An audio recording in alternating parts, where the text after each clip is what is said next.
Well, we're back, and you're not going to believe it, man, but I just built a complete deck yesterday, so my hammies are a little bit fried. You're right. I don't believe it at all, but there's not much you won't do for your mom and up at the cottage. And if you build it, they will come, and maybe I'll come up there and pay you a visit. But today, you're paying us a visit. It's July 7th, 2022. Welcome aboard, folks. You're listening to the Crushing Iron Podcast, and this is episode 597. It sure is. You know, almost to 600. I don't know if you're good at math. But... And I know that, for those big round numbers, you're supposed to feel like you've accomplished a lot and just do something special. But I imagine that we'll just kind of do the same thing we've always done, which is chip away, try to do our best at being mediocre, not being too high, not being too low, hanging somewhere around the middle. And hopefully that's why you listen to us. If it's your first time tuning in, welcome. We appreciate you giving us your time. We know you have a lot of options in the triathlon podcast universe and just podcasts in general. Your time is very valuable, so we appreciate you tuning in today. We'll cover it all. We do swim, bike, and run specific podcasts. We will do some race recaps and also a lot of race previews. But for the most part, Mike and I, as coaches, athletes, best friends, we just sit back, relax, have an open, honest discussion about what we're going through in life as human beings, but also coaches and athletes ourselves. We'll also frequently talk about what our own athletes are going through. We work with a wide range of athletes all across the globe, from beginner level triathletes that are looking at their very first 5K or even their first sprint, all the way up through elite level amateurs trying to get back to Kona, and everyone in between, and from all over. We'll use the communication we have with them via Training Peaks, phone calls, text messages, emails, and the like to drive the discussion of the day. We'll also frequently hop into our Facebook group. You can search that, Crushing Iron Group. Please answer the one simple question, then we'll let you right in. It's a great community and a fantastic resource for all levels and abilities of triathletes. Again, it's got the same range that we work with, which is beginner levels all the way up through. We got quite a few Ironman champions in there, and people in between that have seen it all, been around the block, and willing to lend a helping hand. So hopefully you can avoid some of the same pitfalls and mistakes that they have. So again, be a part of that community. A lot of great people in there. But that's it. We don't do sponsors. We don't do ads, but we do have an agenda, and it's a very important one. And that's to do our best to keep you happy and healthy in your endurance sports journey. Yep. And when you think about 600 podcasts, it's because we're always about pacing, right? Just pacing yourself, and how important that is in the racing. I kind of feel like we're kind of creeping up on T2 if we're going for 1,000. We are. I would agree. Maybe not T2. I think we have crested the 80-mile mark. Yep. of the bike leg. Yeah, which is where you can either, which we tell our athletes, you can pick up the pace, right, if you got it, or just keep it even, and ask yourself, is what I'm about to do now going to help me run the whole marathon or hurt me? And that's a question we're asking ourselves as we kind of, again, churn and burn. We're well over halfway. It's getting closer and closer to 600 as we chip away and hurry slowly all the way to 1,000. And I texted you earlier today. We don't have a lot of guests on our podcast. Very few in between. But I texted you today and I said, hey. So what do you think about having two guests on today? And then what I really wanted, and I wish you could have facial expressions, to see how stressed out and how put off you were that I was trying to spring two guests on the podcast 2.5 hours before we're supposed to go live. There's a lot that goes into that, getting them on Skype, testing out. And then I immediately followed up because I was like, I don't want to really put them off too bad. And I said, how about we have you and I on? We're not really guests, we're the hosts, but I thought it'd be interesting to have to interview ourselves and kind of get a few questions in the queue and ask ourselves about anything and everything. Kind of put ourselves on the spot like we do with again, we haven't had that many guests on the show, but we've had quite a few. I think maybe 5 or 6. And then just see what comes of it, because I think it'd be interesting. People tend to at least somewhat enjoy what we have to say and our own experiences. And again, there's no hashtag Lionel Sanders, hashtag no limits on what we can ask today, but I figured it'd be fun. And again, I would have given $10 to see your face when I said, can we have two guests on today, and see what you were feeling when I said that. Well, I heard the text notification. I limped across the room and I read that and I fired my phone into the couch. You're going to milk. Like, here he goes again with his ideas. His crazy ideas.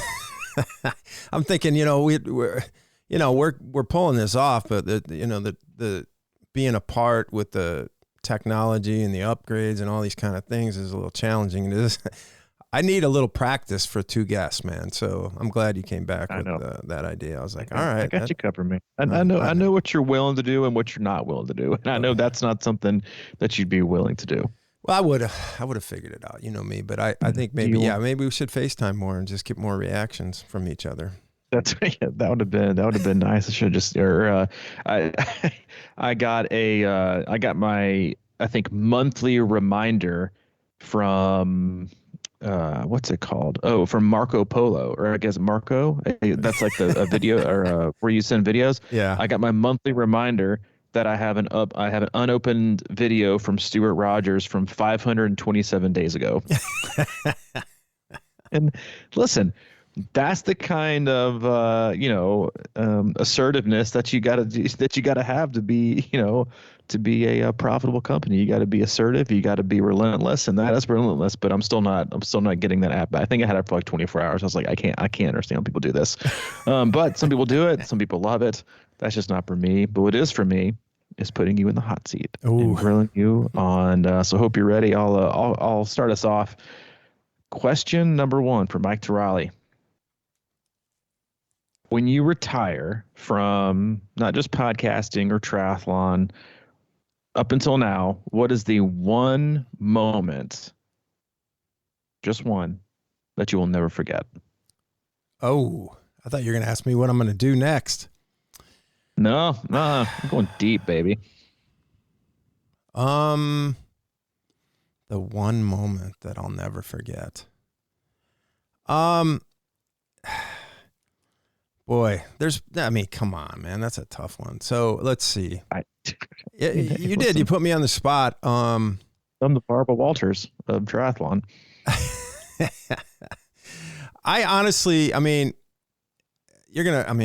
not playing up to you or anything, but like, I think, still it's a weird thing to me to think about, and my follow-up question might be good on this too, but I think that first year that we met and then you were coaching me and everything went through, and that, I think it was, when I was finishing Ironman Wisconsin, and I don't know if anybody's done that, and you're running around the Capitol and it's kind of getting dark and it's just got, this huge ominous Capitol up there, and, you're kind of delirious and all that kind of stuff. And I was actually in this weird, it was my first one, and I was just in so much pain, and I thought that I was going to be able to get under 12 hours, but I'm at the Capitol, I'm running around it in sort of this almost dark, and it was sort of empty-ish, and it was a weird feeling, and I could hear your voice out of nowhere going, "Come on, Mike, push it." Like I think I had less than 2 minutes, and I was like at the corner by the old-fashioned restaurant or whatever. I had like, I don't know, maybe a quarter mile from there or something like that. And I wasn't sure where I was at because my watch was all screwed up or whatever. And I just heard your voice, and I didn't see you anywhere. And I heard later that you were like halfway up a light pole or something. Yeah, I had a few that day, and I had climbed up on one of the lamp posts that they have like up on the concrete, and I was yelling as loud as I possibly could to get your attention. And but then that was all that, the culmination of that whole moment when I actually went down the finish line, and because that was when they had the mass start, so the clock was accurate, and I saw 11:58 and change when I hit the red carpet, and I knew I had it, and I kind of got to shake my hand, like hug mom a little bit or high five. I can't remember, but I had a lot of family and everything up there, and then we got to the end, and you were at the end. Somehow you got off the light pole and made it to the end, and we had a big hug, man, because we had gone through so much that year, and that was a pretty magical moment. And I think the other, like up in, I know you said one, but I think that 300th podcast up there, just that live studio audience when you and I mean, just because like the simplicity of how we started with that little I think it was like a 20-minute podcast in my little office space with you and me talking about pool buoys or something, And then Yeah, just like swimming. I remember exactly. And when we were up, we had a huge crowd there. We did our first, I think, live in front of audience crowd, our podcast, and there's probably like 75 or 100 people in that room, and that was like kind of a signature moment too. But obviously all the camps and all the people, and maybe even that first camp when I had 3 strangers show up at my house out of nowhere. It was the weirdest thing ever, but they were such great people, and that was probably it. But yeah, that moment is always going to be ring in my head though, that first finish. You're being very Switzerland right now. You're making sure you like touch all your bases and make sure you don't forget anybody. See, let me go. I'd like to thank my mom, my dad, my cousins, my friends, Joe from down the street, my director, my producer, everybody backstage, the backup dancers, the makeup artist. I mean, and I'm sure I'm forgetting somebody right now, but I just want to make sure that you all know that you're appreciated and I love you. You're right. Definitely covering all your bases. The cane is hooking me off the stage right now. That vaudeville prompter's like the vaudeville. Hold on, what's next? Yeah. So I mean this was the first question I wrote after you said that, and I know that I just tied it into that Wisconsin finish for me. Because one quick thing about that is I really do think that it was a weird thing that the fact that I actually did pull that off and go sub 12, I think might have changed the trajectory of everything. And I've written about that before. I think that was just such a huge, and it's silly, but like a minute made a difference, in what happened after that. But I was going to ask you about that year actually, and I know it was kind of a rough year, but there was also a lot of good memories. So what are some of your favorite things about coaching me that year to Ironman when we had just met, and then if you can remember any of it? Yeah, that's right. It was. So that was the last year. No, you're so right though, because that was, it's funny, right? And like I can laugh about it now. You can too. We both can. Mm-hmm. It was a horrendous year for me personally. An awful year. It was the last year that I drank. So that I had a whole lot going wrong. But at the same, my life was in turmoil. I was drinking myself to death. I didn't have much. I was running out of everything. I was running out of friends. I was about to get evicted from my, apartment. There's a lot of things were going wrong, but it's funny because like there are certain things that I can still remember very, very vividly. That I black out when I drank, sure, 100%. But I wasn't a huge partier. So like I would basically just come home at night, 8:30, 9 o'clock for the most part, still drunk, and then just drink on the couch with Kona, my dog, then and pass out and wake up and repeat. I still was able to somehow, I was going through 4 or 5 handles of vodka a week. I was still able to somehow get up and make my way to the trace and open water swim and do these things. And I do think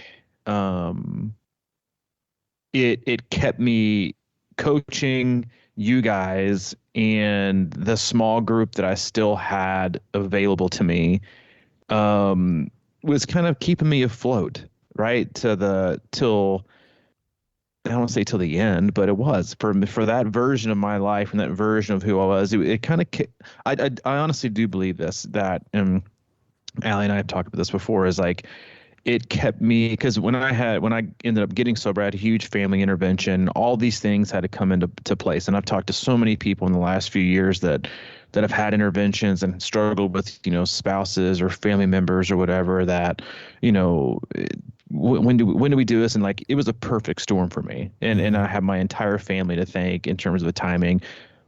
And it had to be that day, and almost had to be that hour for me, that I had this intervention on November 20th of 2013 or 2012. It was 2012, and it was just, I think it kept me afloat. The training that we did, our friendship blossomed. My favorite, I don't know if my favorite part of that time, I think, was you were the roughest of that 5 group, that I was coaching at the time. And you were also the, what's the best way to put it? I'm trying not to offend you right here. Grumpiest? You were listen, it's funny. You were the most green, but you were the most arrogant of the five. Which you could argue it, but it's true because what you lacked in triathlon specific experience, you had way over in just lifetime athletic experience and ability. And you just always you had that kind of, that little bravado that was kind of like, listen, I'm an athlete. You guys have just because you've done triathlon for a little bit, doesn't mean you're better at it than I'm going to be. And I don't even know what I'm getting into or what I'm doing right now, but I'm going to be better than you guys. I'm going to beat you guys on race day. And I like that. Cause I don't like people that fit in the mold of everyday life. And I also, obviously, I think we talked about it, like one of the last few podcasts, like I agreed with you. I picked you to at a very uncomfortable Jeff Stokes asked me point blank in front of all five of you at Three Crow. I'm sure after about 7 or 8 beers, who I thought was going to be the fastest. And they all looked at me and I was like, Mike's gonna do it. And they're like, what? He hasn't even done a 70.3. He's barely done a 5K in a sprint. What are you picking him for? We've all done this. But you were also, you were very challenging in a way that I thought was not as in like you're a challenging athlete, but you kind of, listen, you stroll to the beat of your own drum. You always have, you always will. You like to think creatively. You're creative. You're 10 times as creative as I am in all aspects of life. But in terms of, I'd give you a workout. It's like, all right, we're going to do, 3 or 4 hours here. And you're like, but is 2.5 on the trainer good enough? And I'm like, well, not really. But you're like, well, I'm going to make it good enough. I'm going to sit on my trainer on the July 4th in the garage, and hammer out a 2.5 hour, 3 hour ride and watch the rain with nothing else. Right. So it was very, no, I didn't work with anybody else like that. Everybody else is pretty much, knocking off, their green weeks, their do this, but you always kind of, you took the essence of what I was trying to get you to do and you kind of made it your own. And I always appreciated that about you. You had a healthy respect for the distance, but you wanted guidance, you wanted a coach, but you still wanted to make that journey your own. And I always appreciated that. And I would say, the most fun I had that year was that day, without question. I'll never forget you, yelling at you and whatever. But it was super special, and obviously, we've been friends since and gone through a whole lot more. But it was I always enjoy watching athletes, finish races and seeing with their family and stuff like that. But it was really fun, and especially I think looking back on it. Ann was there, your mom was there, your dad was there, Pete was there, I think going back, it was a very special moment. I think, and like you just said, it was for you, but it was also a very special moment, for me. And I think how it all transpired, I agree. I don't know that we'd be here today had it not kind of gone, the way that it did, because it kind of left I guess not a good taste in your mouth, but it kind of like sprung things in a positive direction. But it was an absolute, the whole 2 or 3 days was a blast. And it's surprising you guys at the restaurant, you thought I was in Vegas. Yeah. Back then 70.3 Worlds was in Henderson, Nevada. And I told you guys I was there because I had some athletes racing there, and sent you guys a picture of it. And I had you all kind of in, and then rode up there with the Waskies and surprised you guys at a restaurant. But no, it was that was definitely the last good weekend I had for until, because I had about just a little over 2 months till I went into rehab, and the rest of the 2 months were basically just surviving. Even though I did, the swim the suck like 2 weeks later, but that's right. Yeah, it's interesting, man. And it's also made Wisconsin like a pretty special place, like you said, for us. It was then when you and I did it, it was, I think Hayden was 7 weeks old. We raced it. That was still a tough time for me. And then we had, what you said, episode, podcast 300, we went up there. So it's just a special place. And I think it all goes back to that one day where we just kind of, met up happenstance through a buddy and trained and then, if it had been any other time, I don't know that I would have made it, and just where I was in life. So yeah, it's interesting, how life works its way, it works out all the kinks to kind of figure out a way for something to kind of blossom as positive. So no, there was a lot I enjoyed about that whole journey and that whole year that I actually like to remember the bits and pieces that I do remember of it. Yeah, it's kind of weird. It's sort of like those become actually some of the most powerful memories, because it was so intense. Everything was kind of chaotic and crazy and everything like that. And we just did so many different things that a lot of it turned out bad. But you're right, man. I really always appreciated you as a coach, and I would have been clueless for sure. I mean, I had no idea, and you were definitely right there, showing me how to do it. And you're right. I that's why I'm so that way with, I guess, with my athletes is I think everybody has to sort of find their own journey, and a lot of the training, I would just be looking for things like, okay, this is a good hint that I could probably pull this off or whatever, and then I was just so tired, man. It was so new to me. And I think a lot of people, it's so easy to get tired during Ironman training and worn out and everything like that. So I was always just picking my moments or whatever. But anyway, question, you got another one? Yeah. What if you had to pick one last race to do? You're going to retire. It's going to be the last race you ever do, and you're going to hang up your triathlon hobbyist and take your Rolex watch and ride off into the sunset. What's the race? What is the race and why?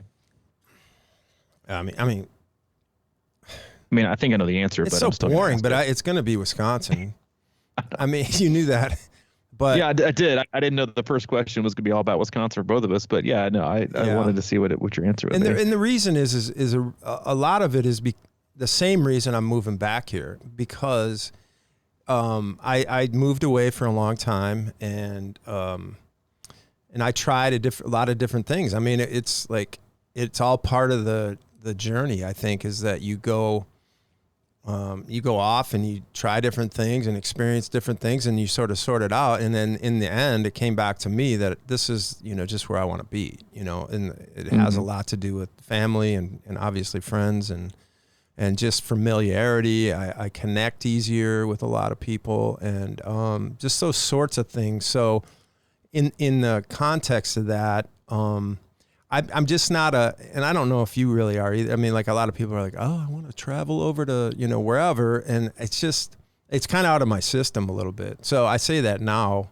because, I'm the guy that, doesn't want to drive, from the hotel at race day. I've always just been that kind of comfortable I don't have to do that kind of, I mean, like people, I just want to travel the world. I mean, I had that thing a long time ago, but I don't know if it's just the state of things in a lot of ways right now, where it just doesn't feel like I even care about traveling really right now. So, but this race is just always special to me, and Madison's always been special to me. And I think I think it would be empty if I went somewhere, flew halfway around the world to do a race and then just got done and didn't know anybody. And, I'm really all about people and community right now. So that's, to me, is why I think that would be the race. Got it. I knew the answer, but still, it wouldn't have been as shocking if we didn't talk about Wisconsin for 20 minutes leading into it. No, I agree. And it probably seems boring after that, but I don't know. I just, that kind of stuff doesn't really float my boat that much anymore. Yeah, well, you gave the answer, but you gave the why in the discussion before it, so it all makes sense. Yeah. All right. Let's see. I got your second one. Okay. If you weren't a triathlon coach, what would you choose for your career outside of sports, and why? Yikes. Yeah. I don't fucking know. Man, that is really, and I think I've been asked that before. Outside of sports, man. Yeah, I had to throw that part in. Dude, I honestly don't know what I would do. I would say be a teacher. because I love teaching, but I don't love teaching anything that doesn't have to do with sports. Like I don't, so Well, I don't know. Like, I could say sales because I do enjoy, I do enjoy working with people, but that, and I'm good at it. come on, man. Our other Man, business idea. Don't forget about it. yeah, I mean, I just thought of that. I generally do like customer service. I think it's a lost art. I think it's something that people don't really pay attention to anymore. So maybe something and to be honest with you, I always loved, if this is like, no fail scenario here, we're not talking about, a business plan and financials. I'd open up a restaurant or like a coffee shop. I've always loved, I spent a lot of time in the hospitality industry, and that's all customer service. And I mean, everything you do in life is customer service, no matter what what your job is, it's all serving a customer. And I think customer service, frankly, across, on average sucks, really sucks. And so many areas. I mean, that's something that you and I really, put on emphasis to in terms of our athletes and our businesses, just, really good timeliness and customer service and delivering a really, really good product. And I honestly, like, I know people say I can never be a server or anybody in the restaurant, but I really enjoyed the experience of having to work for/with so many different people at one time. And I also think it like prepared me a lot to be, to be the coach that I am now. Cause you work with a ton. I mean, you could have 4 tables, and at each table, say there's 3 people. They're all different people. So you're working with and for 12 different personalities all at one time. And your job is to make them happy. That's it. Your job is to make them happy while you can't control the cooks in the kitchen, the bus boys, the bartender, the manager, the food. So you're really just kind of like running interference the entire time. I really enjoyed like the problem solving / customer service experience that was. I could say be a therapist or something like that, but I don't know. I mean, I'm already that. And so I don't know that would qualify, nor do I think I have the personal boundaries to not take my work home with me. So yeah, that's a tough one, especially removing like the sport aspect, piece of it. But I do generally like the challenge of working with a different variety of individuals all at one time, because I do find it challenging. I'm a problem solver by nature, and just finding a way for something to work, while also making sure that, you can make someone else happy in their experience. Like, that's why I always found it super enjoying to wait tables, because it's super challenging, because most people don't expect to be like, wowed and overwhelmed and have these things. So I like that. It wouldn't be, very lucrative and financially stable to be a server, but open up a restaurant. I'd love to do something like that. Or, we talked about before, going around and just visiting restaurants and being consultants. Like, hey, listen, like, number one, okay, and maybe someone has the answer to this. One of my biggest pet peeves when you walk up to a restaurant is when both doors aren't open. It drives me absolutely bonkers. Oh, when you yeah. go to pull on the left door, what is it? Still locked down. Yeah. Are you serious right now? Open both doors. It's a welcoming place. Why do people do that? Like, that'd be my first thing when I walk in a restaurant. Open up the right door, boom. Open the left door, locked. You're like, excuse me? Why are both doors locked? Welcoming. Open people in. Be awesome. Like, especially you got people coming in and out. Anyway, this isn't a podcast to talk about customer service things. But yeah, I think that would be somewhere in the customer service, hospitality industry / yeah, whatever. But, as if you can't tell, I'm all in on triathlon coaching, and I'd be totally lost without totally lost. Yeah. That doesn't surprise me. I did think you might say therapist or something like that, but we used to sit and have lunch, man, and we'd have like silently take our own notes. And at the end of the experience, we'd just go back and forth with like, what would we do? Oh, the salt and pepper shakers weren't clean, whatever. It's like, we do stuff. That was just sort of our hobby. We might do that later in life. You never know. Yeah, after podcast 1000, things could change. Yep, things could change. Mm-hmm. Am I up now? No. Yeah, you're up. Question number 3. Oh. Up to this point, what is your biggest regret? Boy. Mm-hmm. My biggest regret. Man, can I be just cliche and say, I don't regret anything? For sure. If you want to. Yeah, I kind of don't. Because it's all a puzzle, and I try to keep that in mind. But I think my biggest regret is not working harder at baseball. I think I would at least had a shot. You know, I know I would have had a shot in the minor leagues if I hadn't have went out partying before all my tryout experiences and everything. My dad used to work in the minor league system for the Brewers, and he had a lot of connections.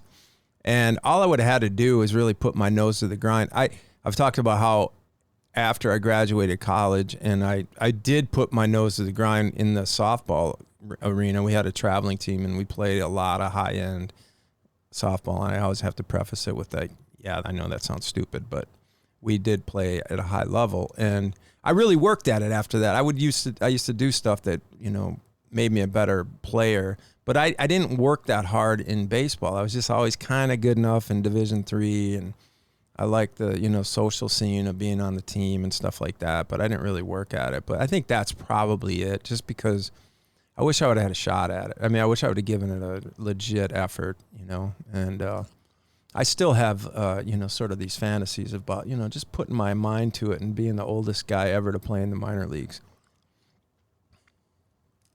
But I actually like that. Hey, let me have a follow-up question. All right. Why don't you think you did? Well, I do think, fair enough. I think there was, I think I was afraid of success, or like afraid of finding out, you know?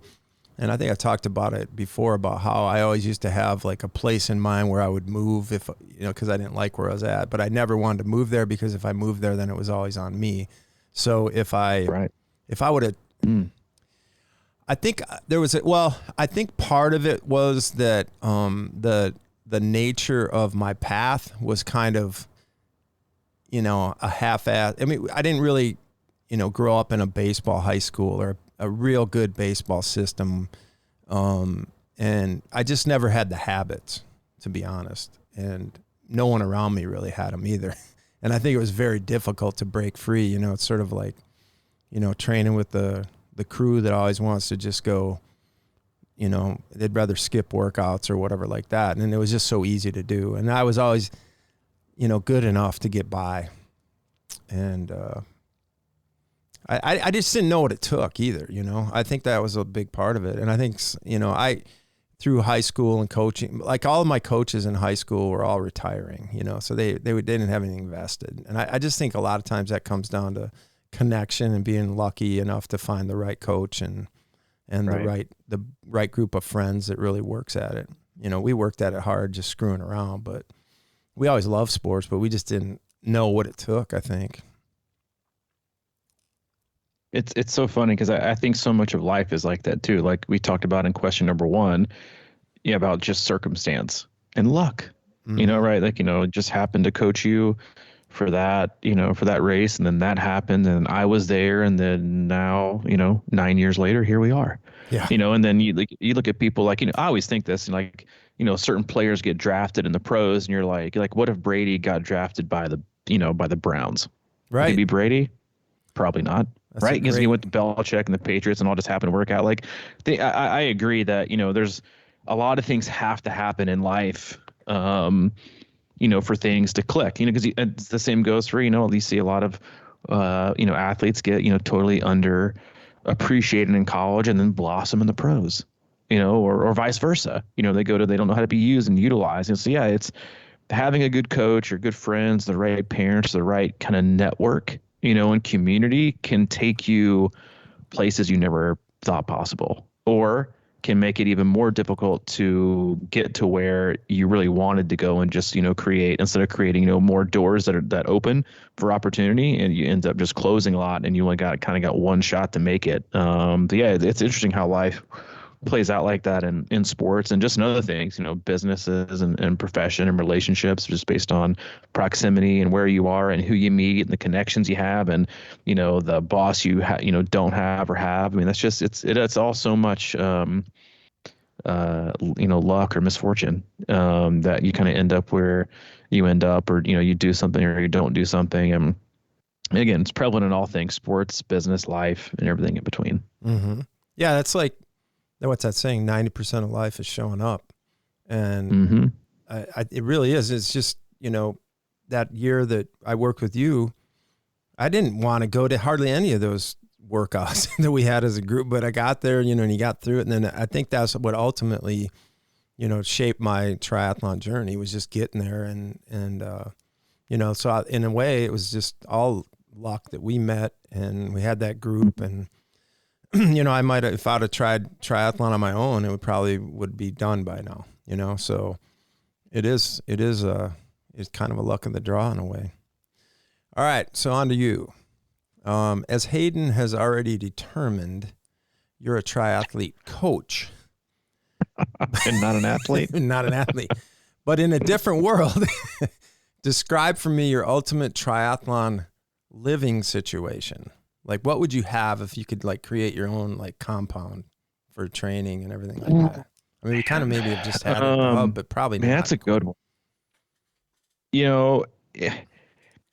3 years ago, I would say what we had at the hub. Mm-hmm. I would say you got, treadmills, smart bikes, turf, endless pool, all this stuff. But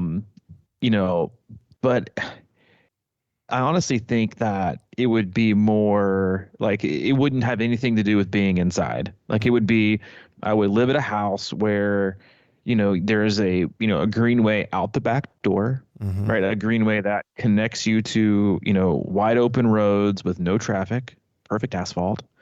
You'd have a half to 1 mile, across lake that you can connect to. And that's it.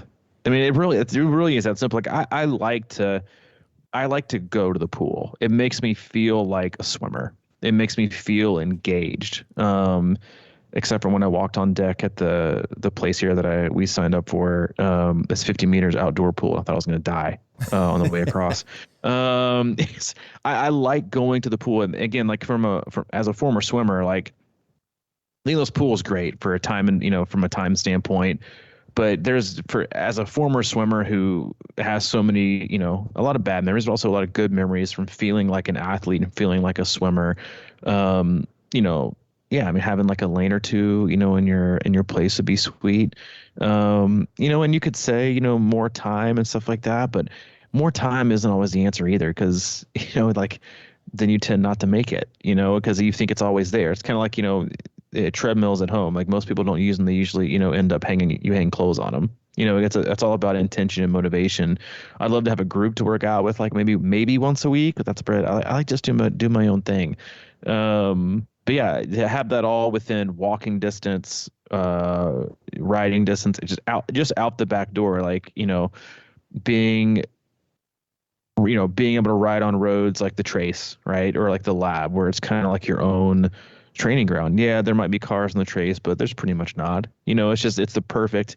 Maybe put me on the Trace. Give me a house on the Trace with a lake in the back, and a run path, and I'm set. I mean, It really is like that. That's really all you need. I wouldn't have this, like, pimped out setup inside. I don't really think that's necessary. But yeah, somewhere just super accessible, but pretty, but challenging. Yeah, I mean, I think that, it's pretty simplistic. Again, like, I think most people would say, I had this basement with 3 bikes and 2 row machines and an endless pool and trim. I'm like, no, give me outside opportunities to work out and and basically get the same workout outside as you would inside. Like that'd be my perfect setup without question. Yeah, I 100% agree. I mean, that's one of the things that we face all the time, is like where to do it and the effort it takes sometimes to go places or whatever. But I just I'm really into that idea of having sort of everything sort of right out the door. It's just, I think that it's just a good lifestyle. It doesn't have to be always intense or whatever. But I think, you think about triathlon and the idea of consistency and finding joy in things. And like, if you can really just go right outside and, like you're bored around the house, I think I'm going to go on that trail right now and just like run outside or whatever. Yep. that is just so huge as far as lifestyle is concerned, and especially with everybody that's probably listening to this, you know. And I know it's a pain sometimes, man. But it's a pain. I got a tough question for you. Oh, you do? We got 4 of them.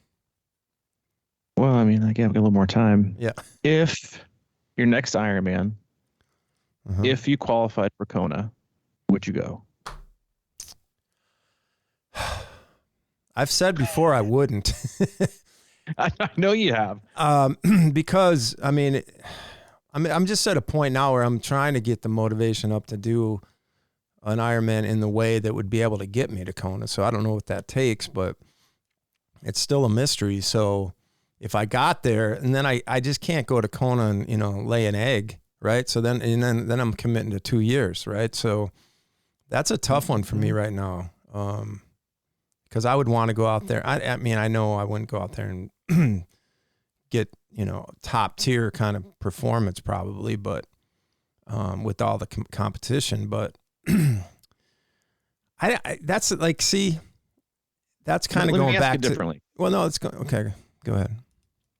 Would you rather qualify for Kona at Wisconsin with a 11+ hour time, or not qualify with a sub 11?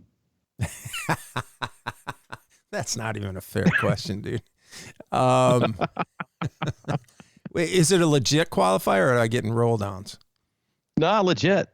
Yeah, let's say, like, you know, you go 11:30, right? Which is, you know, what, 20 and change off your PR there. And there's, you know, maybe it's not, you know, super loaded that day and everyone's doing something else, and you get like, you know, fourth in your age group and you're on the podium, and you get an automatic slot, versus it's a just loaded field, perfect day, but you have the race of your life and you go 10:25, but you get 6th and miss the slot by 1, and you're not on the podium. Which is your better race? Oh, that one. For sure. It isn't about the podium. It's about the performance for me. And I mean, all right. things equal, if it's not thunderstorming or weird, you know, conditions or whatever, and I have that kind of race, yeah, 100%, man. I mean, I'd be stoked up there to just break 11, you know? Mm-hmm. And I think that would most years put you on there, on the podium up there. Yes. It seems like, yeah. at least in my age group. Sure. For sure. What I don't know. Is that the fair question to ask you? I got kind of a goofy one I was going to ask just for fun. Okay, I'll take goofy. Would you rather? I like these would you rathers. Would you rather? Yeah, would you rather fly to Australia? I'm out. Or sit in an isolated room listening to Stephen A. Smith talk about Alabama and football and Tom Brady for 24 hours? Oh, do I have to stay awake the whole time? Well, there's no bed, so I mean, you'd just be sitting in a room.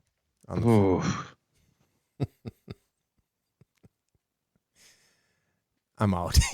am I guaranteed to arrive safely in Australia? Yeah, sure. But with the, you know, like a lot of turbulence. I still don't know if I could do it. I might take 24 hours of Stephen A. Smith talking about Tom Brady in Alabama. That's a tough one. I don't know. They're both one's excruciatingly painful and nauseating. The other one has my anxiety like raising as we speak, like trying to think about, man, how many hours on a plane? What am I going to do? I'm trapped. I can't do anything. I'm over the ocean. So, you know, I'm okay with things. Maybe a little bit if we crash, I can swim, but we're all going to die anyway. So what does it matter? Man, that's a tough one, dude. They both sound like impossible situations for me. I don't know. I don't know what I would do. For sure. Yeah, that's a tough one. I still think I might just sit in a room and listen to Stephen A. talking about Tom Brady in Alabama. Yeah, both excruciatingly painful. Oh, that was fun. Did you have any more would you rather for me? No, but we could do a whole podcast for those. It might be fun. Yeah, no kidding. Because those are tough. I think ones. that would. A lot of yeah, time, I think that'd be fantastic. I got one for you. Would you rather swim 2.4 at Wisconsin with no wetsuit, or bike the 112 in a Speedo. Yeah, Speedo. you would have to have the wetsuit at Wisconsin. You wouldn't ride the 112 in the Speedo. I've got. I know it's ridiculous. I'm talking no shamey cream either. Just straight Speedo, old school. Mark Allen, Dave Scott. All you got is the rubber meets the road with your ass in the saddle in a Speedo. You would do that for 112 miles of Wisconsin roads versus not wearing a wetsuit in the lake. You're gonna think this is crazy, but I've always kind of wanted to do that. So it's kind of on my bucket list.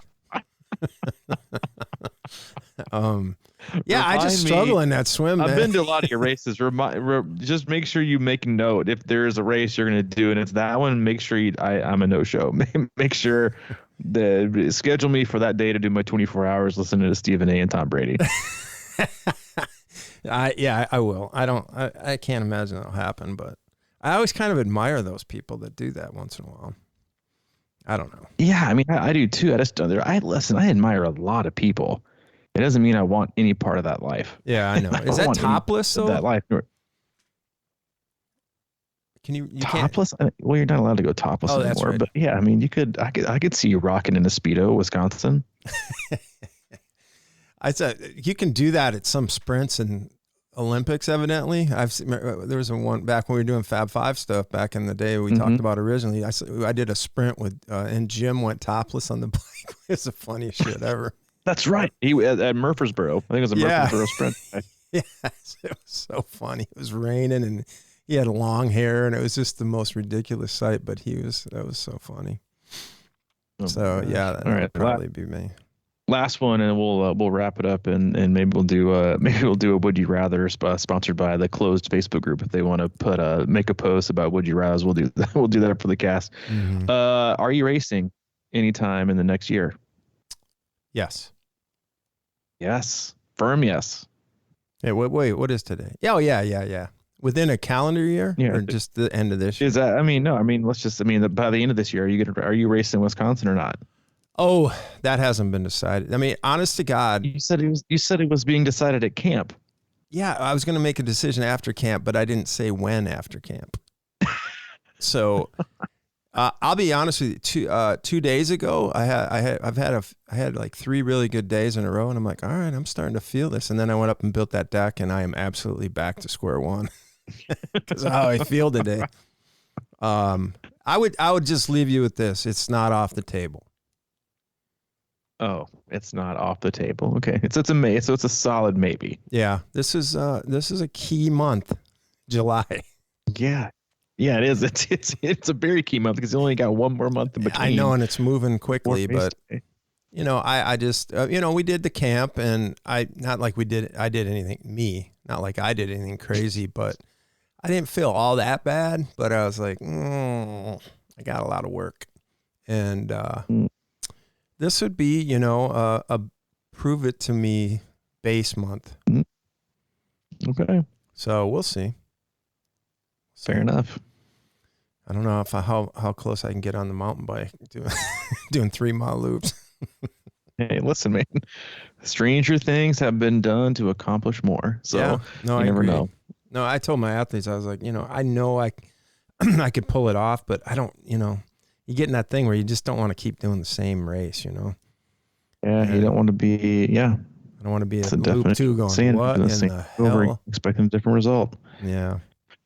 Yep. Fair enough.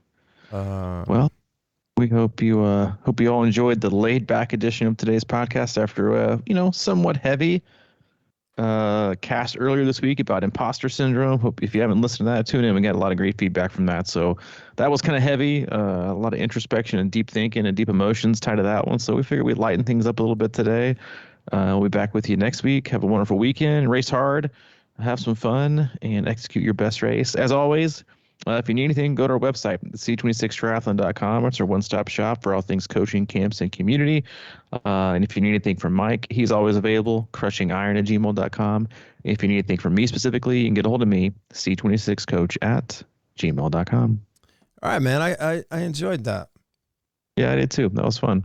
I'm not sure I'm gonna get the image of you in a Speedo shirtless to Wisconsin, but whatever, man. That's not my world. You'd look like you'd look like Jan Frodeno meets what's his name? Burt Reynolds. That's not too bad, man. Dude, I'll take that. not. I'll take that any day. Yeah, people would think Bono's out there doing the Ironman Wisconsin in Speedo. Listen, man, you're definitely the better looking of the two of us. So, make it your own. Make the race your own and enjoy yourself. And we'll catch you next week. I'll be riding by you, hanging off light poles.